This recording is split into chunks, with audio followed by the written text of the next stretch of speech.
Like, what kind of message would you say to like an 18-year-old or a 16-year-old as far as being cautious before they actually this money?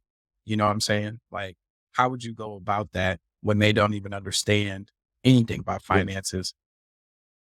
Well, they should before before that for one, but it's about a lot of the things we do. I know I'm trying to be conscious of time here, but a lot of the things that we look at and we see, it's not real. It's not real. We want all this stuff, but Hypothetical?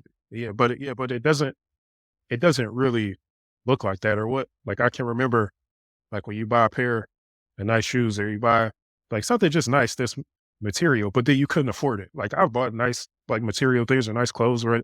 I couldn't really afford it. I just wanted it because I thought it was gonna make me feel better. But that money is probably better spent somewhere else. So you see these outcomes, like we see outcomes, but then but there's a series of actions that need to take place for that action before that outcome to even make sense for the person.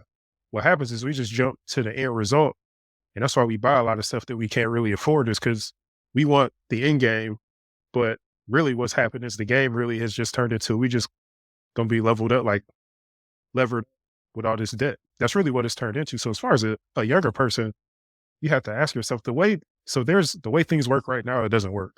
I mean, it works for the people who profit, but it doesn't work for the people that it hurts, right? So Right. I look at it like this is that the way we look at everything as far as what life looks like at 18 as an adult, that whole thing, that whole framework needs to be broken. It needs to be broken completely. But I would also say that just to understand for people that are making payments, that every payment that you make, even the things we make, like payments now, like credit card, car, mortgage, phone bill, that buys you 30 days. It buys you a month.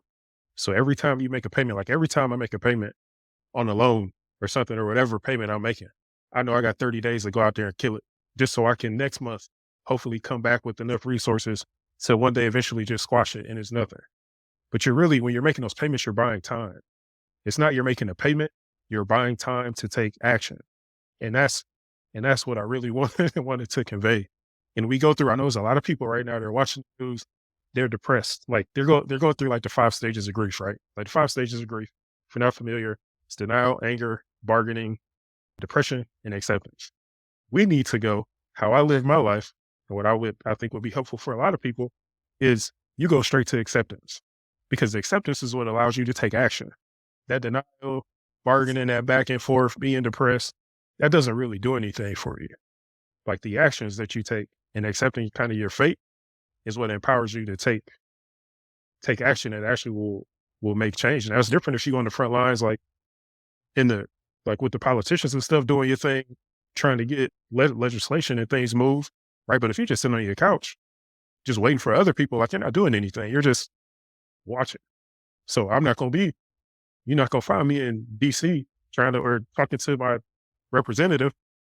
My way to do it is to work on my business, go to work, do what I need to do, produce on my end. That's what I do with my 30 days that I have every time I make those payments. So if we cannot, I mean, it's okay to be upset, but I think we need to live more in the action, like in the action phase.